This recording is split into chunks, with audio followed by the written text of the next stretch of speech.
everyone, my name is Miranda. I am a doula and the owner and founder of Wild Child Birthing. Thanks for stopping in for this video. Today's video is going to be about what everyday things can I do to keep my reproductive health system healthy. Before we get started, I am not a doctor, I am not a midwife, I am not your doctor nor midwife, so none of this is medical advice, but this is just how can we keep our reproductive health systems healthy and in turn keep our overall being healthy. So here is my top 10 list. Number 1, drink plenty of water. This is like just pretty basic in general, but if your overall body is doing well, your reproductive health system is going to be doing well. So drink lots of water, eat right, exercise, get enough sleep, kind of just do the basics, you know what I mean? Just overall, make sure that you're taking care of yourself. And I understand that that's really hard, so no pressure to be this perfect person who eats right all the time. Everyone loves dessert or junk food or something, and if you don't, that's mind-boggling to me, but kudos to you. It's just as important to eat a nice piece of chocolate cake as it is to eat some broccoli. Food should just be enjoyed as well. Drinking plenty of water is also really good for our urinary tract, as it flushes out any bacteria that could potentially be in the urethra. So make sure that you're drinking lots of water throughout the day. On that note, number 2, make sure that you're peeing after sex, especially if you are a vagina owner. This video is very much geared towards people who have vaginas. I apologize if you have a penis. Still watch because it's important to know about vaginas too. But peeing after sex for vagina owners is especially important. Why? Because our urethras are a lot shorter and bacteria can crawl up there and cause UTIs. Now penis havers can of course get UTIs as well, but the urethra tract or urinary tract is a lot longer and the chances of bacteria crawling up there is a lot slimmer. So make sure you're peeing after vaginal sex. Number 3, use a period tracker. I think there are a lot of really good ones. I personally really like Spot On. It's by Planned Parenthood because it kind of just tracks your overall reproductive health, overall being. You can enter in when you had unprotected sex or safe sex, or when your last period was, how you're feeling, physically, mentally, emotionally, what you did that day. Did you exercise? Did you eat right? Did you eat kind of crummy and did that affect you? And it's really great to look back and see, are there patterns here? And this is especially great if you think that something's wrong. If you think you have PCOS or endometriosis or dysmenorrhea, some form of period reproductive health illness, you can take this to a doctor and say here, I've been tracking for the past few months. Here's what helps, here's what doesn't help, and here's how frequently it's been happening, and here are my symptoms. So I would definitely recommend getting a period/symptom tracker just so that you can be aware of your body. Even if you don't think that you have a problem, or even if you're not, using natural family planning to chart when you can have sex and when you can't. I think it's just important for us to know about our bodies, because when something's wrong, we'll know because we know what's been quote-unquote normal for us. Number 4, use safe sex practices.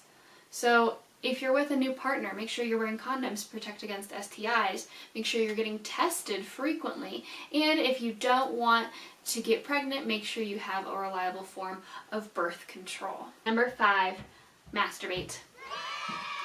For real. Just do it. Obviously, if you don't want to, no pressure, but masturbation has been proven to be so healthy for a number of reasons. It really improves your mental health, your emotional health, and your partnered sex. When you know what you like, you can go into a partnered sex situation and say, hey, I really like when I do this, why don't you give it a try? Plus, it can be very self-soothing, it can help you sleep better, and it's actually been proven that you could live longer the more orgasms you have. So, get in your daily or every other day orgasm and you're golden. Number 6, don't douche. The vagina is a amazing system that can clean itself. It's like a self-cleaning oven, honestly. It doesn't need anything. When you're washing in the shower with a bar soap, the soap can just run down your vulva and that's it. It's clean. That's all you have to do. Douching or putting scented tampons or anything like that into the vagina can actually cause an imbalance in the pH level, which is not good. It can harm you more. And honestly, douching is just this awful thing by the cosmetic industry saying that there's something wrong with your vagina. It smells weird, it looks weird, something yada yada yada. And that's just not okay. Your vagina is perfect the way it is. You don't need to alter it. It cleans itself, it smells fine. It's just doing what a normal vagina does, and you don't need to be self-conscious about it or try to change it. Now, on that note, if something does smell weird, feel weird, whatever, don't douche. Just go to your doctor, because it could be a sign of an infection, and that's what they're there for. They can help you out. Number 7, this is a pretty standard one from, way back when you were learning how to potty train, but make sure you're wiping front to back. I just think it's necessary to point that out. Wipe front to back. If you wipe back to front, your chances of a UTI increase dramatically, and UTIs are just no fun. So wipe front to back. Number 8, see a gynecologist. Now you don't have to go and see a gynecologist every year. Some people think that it's a yearly thing, and if you do have complications or if you need to see a gynecologist every year, go for it by all means. But you don't have to. It's not like a regular checkup. But it's definitely recommended that when you start becoming sexually active or when you turn 21, that you go in for a pap smear. And you typically get those every 3 years. And that's basically just scraping some cells off the cervix. It sounds painful, it's really not. If you have any questions about that process, you can ask them in the comment section below, or you can DM me on Instagram, and I'll link that in the description box below as well. But pap smears are really great at testing for STIs and preventing cervical cancer. So it's really, really important that you start getting pap smears when you are either sexually active or when you turn 21, whichever one kind of becomes first, and go every 3 years or so to get a pap smear, and to just touch base with your gynecologist. Make sure that everything is looking okay, get tested for STIs, see if you need to get a different birth control, and anything else that may be coming up for you. Just make sure that you're seeing a gynecologist rather frequently. Number 9, make sure that you're changing your period products on time.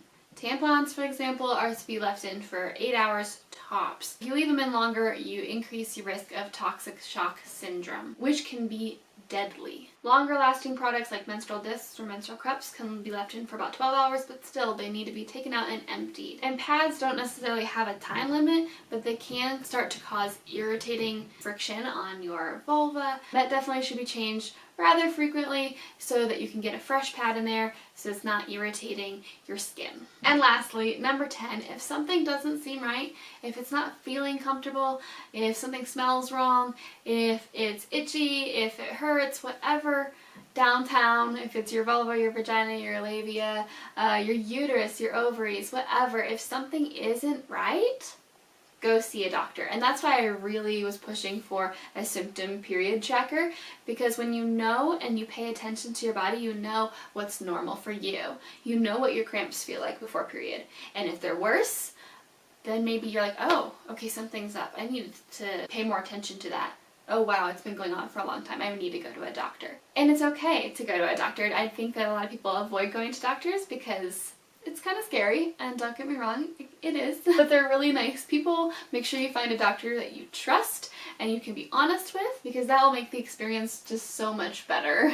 Alright, and those are my 10 tips for kind of the everyday things that you can do to keep your reproductive health system in check. If you have any questions or comments, or if you thought I left something out, please comment down below. I'm going to have my Facebook and Instagram links in the description box below as well. Give me a follow if you're interested, and if not, that's cool too. I hope you have a great day, and I'll see you later. Bye!